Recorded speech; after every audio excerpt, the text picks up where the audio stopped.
قائد تحریک الطاف حسین نے پوری تفصیل اپنے خطاب میں بتائی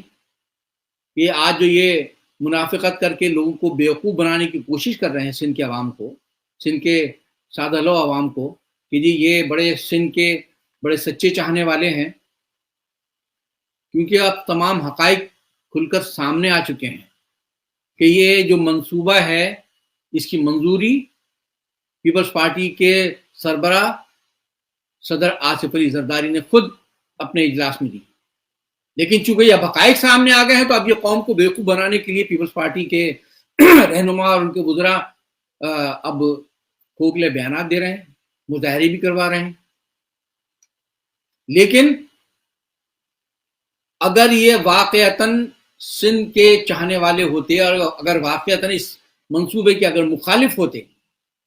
سندھ کے مفادات کا تحفظ کرنے والے ہوتے، تو پھر یہ ہمارے ان کارکنوں کو گرفتار نہیں کرتے کہ جنہوں نے دریائے سندھ کے اس حق کے لیے مظاہرے کیے۔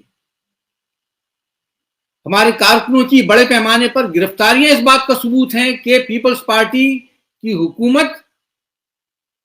جس نے ہمیشہ اپنے ہر دور میں سندھ کا سودا کیا ہے، سندھ کے مفادات کا سودا کیا ہے، صرف اور صرف اپنے اقتدار کے تحفظ کے لیے،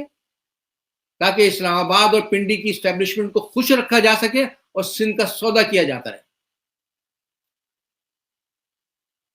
اسی لیے ہمارے کارکنوں کی گرفتاریاں کی جا رہی ہیں اور اس میں سندھ کے تمام اداروں کو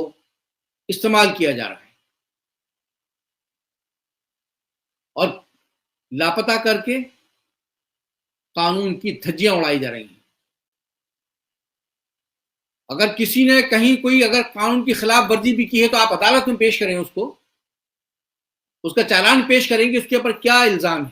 لیکن نہیں، اس کے بجائے ان کو غائب کر کے انہیں اپنے عقوبت خانوں میں رکھ کر ان پر تشدد کیا جائے، ان کے ساتھ زیادتی کی جائے۔